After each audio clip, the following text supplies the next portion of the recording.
Hello and welcome to another edition of Women's History Month, hashtag Choose the Challenge. I am Luana Bradford, visionary and co-founder of Celebrate You, Women Embracing Wellness, and I'm excited to have another dynamic guest on this platform, Tamara L. Hunter. Tamara, how's it going?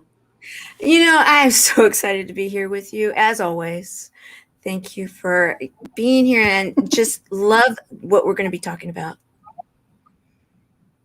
Fantastic. Well, we'll just jump right in. Tamara, before we get into the conversation of Women's History Month and hashtag Choose the Challenge, why don't you tell us a little bit about you, what you're doing, and what's new in your world? Well, thank you so much. And this month, I've thought a lot about Women's History Month and how women have affected me in so many different ways. And in truth, what I do every single day and where I do it is because of that. And what it is that I actually am a survivor of cancer. I survived. There's a story to it. I ended up surviving with a buddy, and now 6 years later, 6+ years later, we have an international movement of buddies that are helping through healing through connections, because we believe that when you have someone there for you, when you connect with yourself, with someone else, a buddy, and with community, that you can actually heal through that. And we have a lot of fun. We share that we have an abundance of humor, hope, heart hugs, and a whole lot of love. And from that spawned a show that now I've shared over 500 stories of people that are service heroes, that they have inspiring stories that are inspiring others. And I love telling those stories. I'm always, every single time, so inspired to know that this person is serving this way, that person is serving that way. And there are so many good people throughout the world that are making a difference. And so that led me actually to, a couple of years ago, join into a global competition, of which I became the first Global Next Impactor. And the whole purpose of that was to be able to say that you too, it doesn't matter what age, doesn't matter what gender, anything, where you are, that you can make a difference in this world and be an impactor. And so every day I go out there to share the joy, share the love, let everybody know that anything and everything is possible. It's beautiful. I love that. And so, with what you're doing, you're actually creating history and spotlighting women and men who have a story to tell. We are living history. When we tend not to think about it that way, but we truly are living history, right? Oh, absolutely. And I'm a huge history buff. In fact, I have a huge library, and just about every single one of the books in my library have something to do with history, because I do believe that we can learn so much from those that have been there before us. That why reinvent something? Why not go to the people that, number one, did it well, number two, possibly didn't do it well? Why? What was it that was missing? What if they could have done it differently? If they shared, what would they have done? Also, in hearing someone else's story, it oftentimes will possibly, at that point when we're ready, they say that the teacher will appear when we're ready. Yes. And maybe that teacher might be someone that's sharing a story. And so it might be different than what we think of. Maybe it doesn't have to be a mentor. Maybe it doesn't have to be a coach. Maybe it might be from turning in and finding out about someone that's doing something unique and different, that then the light goes off and that spark of inspiration, and then all of a sudden clarity, and then making a difference. So I absolutely love telling those stories. And I will tell you, every single time I do, I always feel like I'm the one. If nothing else, I learned something else opened up in my eyes and in my heart. And I think that's beautiful. And with Women's History Month, that's another opportunity that we Yeah. have to become more enlightened, aware of the giants whose shoulders we stand on. But why don't you tell me, what is it about us today that's so important in celebrating each other as women? Why is the time now, it appears, around the world for this rallying cry around women? I'll tell you this, that I believe that this last year has opened many eyes. And if they haven't been opened yet, I believe that they will be at some point. It might be that this will be history to someone in the future that will say, looking back on that, now I get it. However, we are in that point right now where we are the history makers. And in my own particular family, only one woman in each generation, a lot of guys, only one woman.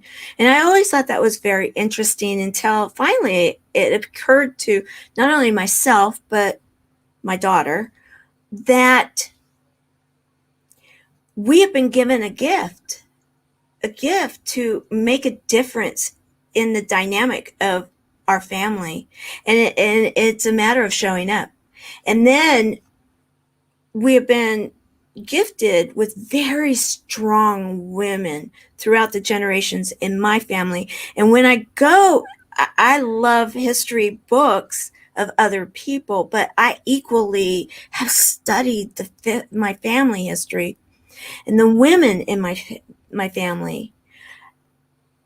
Every single time I go back to a story of someone that I thought I knew everything, and I go and I have letters, I have a lot of the family heirlooms and any of the journals, anything. And every single time I do this, there will be something else that will appear.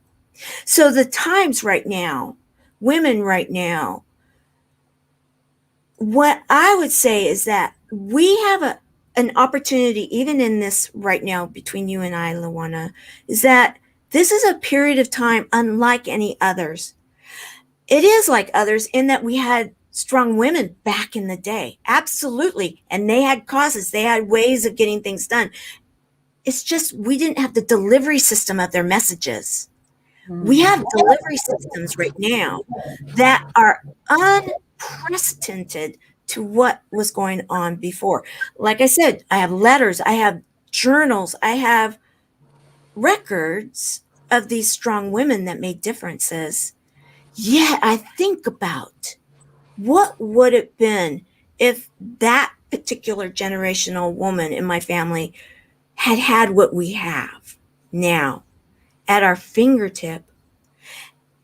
So the reason now is because I do believe that this last year has prepared us to possibly and given us a gift to go inward to then take it outward, meaning Mm. that time that we've gotten, that we can touch our hearts and we can our hearts are just as smart, if not smarter, than our brains. We need to understand this, and then we need to get in tune with it so then we can take out what it is that our message and mission as women, because we have every right. We have equal rights. We have every right. And no matter where you are in the world, whatever is going on, we do have them, even if they're not quite equal, maybe in law or in culture, in times right now, and with internet, we do have the ability to be on an even playing field. And that's what I believe right now is what we've needed. And if we can take the opportunity of this last year and really, hone in, what is it that you're feeling called to? Because many of us are. Anything and all things are possible. Plus, like, that's why I love what you're doing with celebrating women and that is, we need to lock arms. We need to hold each other. We need to be there for each other. And if someone's feeling like I need a little bit of help, we need to, as sisters, we need to say, okay, what do you need? Let's make this happen. We need to be there for each other, because in being there for each other, we will be there for the whole world, because we know the importance of women. We know it. We know Yeah. it. So that takes us into hashtag choose to challenge. What does that mean to you, and how are you um, pushing the envelope, challenging the status quo, blazing your trail? Oh, that's funny. Okay, choose to challenge. Hashtag choose to challenge. I love that. Every single thing in my life has been a challenge. And in truth, some would say it hasn't been easy. I see challenge. In fact, I just wrote about this for a book. I see challenges as opportunities because my mother taught me that at a very young age. And so these words are words that I literally grew up with. And that's not an accident, because she grew up with them. This is something generationally. So when I think of this, I think of that, like when I couldn't talk, no one could understand me because my mouth was formed wrong, and all things that went on there. And so many other things in my life. Nothing has been easy. Yet that's been the opportunity. That has been the opportunity. And so when I see a challenge, the very first thing is I will choose that challenge. And then I'm going to look around to say, okay, challenge, what is the opportunity here? Let's go there. Let's do this. And then next. And how am I putting that? I push the envelope every day. Anybody that knows me, I do, and if I get to a status quo place, I don't stay there long. It's just in my DNA, I think, because at times I'm like, you could have chilled for a few days, and yeah, I'll take it on. It's like, okay, no, that next challenge has come. There's another opportunity. Let's take it on and let's do this. And what and the reason why is because when you are doing it, and truthfully, guys, the reason that I do this is because I'm all about serving others. And so when I do this, it is not for myself, it is truly for others. And I always know whatever challenge is facing me, that so many others are too. And it's like, there's no time to waste. Let's get this done. Let's get the opportunity going, because someone needs it right now. There's a miracle in it for someone. Let's make it happen and go on. So, yeah, it's just a daily thing around me. I love it. So we know that we are actually in the 101st year of our centennial celebration of women's right to vote. And the National Association of Women wanted to extend it into 2021. When you think about women's right to vote here in the US from 1920, what does that mean to you? Not so much from a political landscape, but that it's actually an extension of our voice, a way that we can be heard, a way that we can shape the lives that we live. Because I was shaped by it, personally touched by it.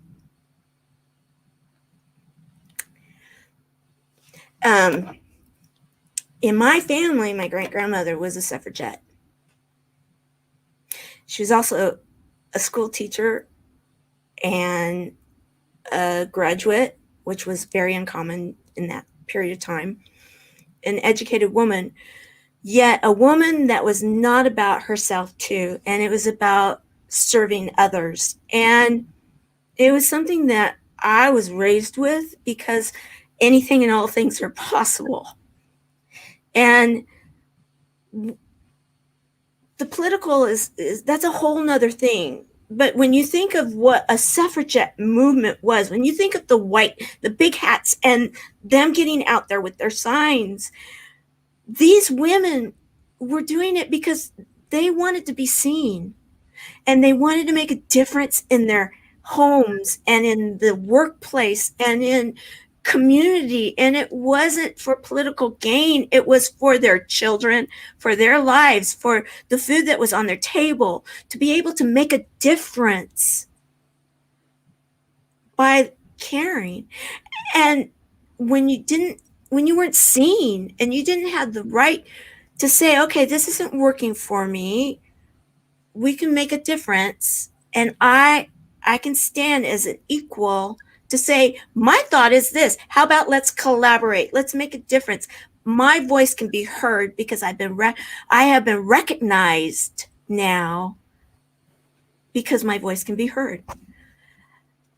And to be raised with that as a legacy, I'm proud of it. And I honor the women that came in my family before me, because each one has been remarkably strong and have overcome amazing odds to make a difference in their life. And every single time that my mom was the one that taught me about challenges as opportunities as she had been. And it will continue because I have now passed it on to my daughter and my granddaughter. So this is a generational. I didn't know that I would cry. It means something very deeply in me, and I know that throughout the world, that people look to the U.S. and these women that wore white and showed up so that their voices would be heard. I'm thankful for that. Yes, we honor your it's your great grandmother, right?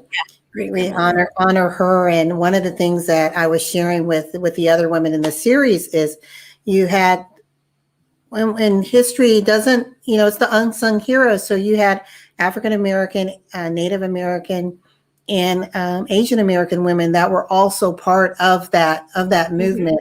And unfortunately, you're a history buff. You know that where white women received the right to vote in 1920, Asian women, it was in the 50s, African Americans in the 60s, and Native American, it was in the 80s when anti-discrimination laws were written off the books as it related to voting.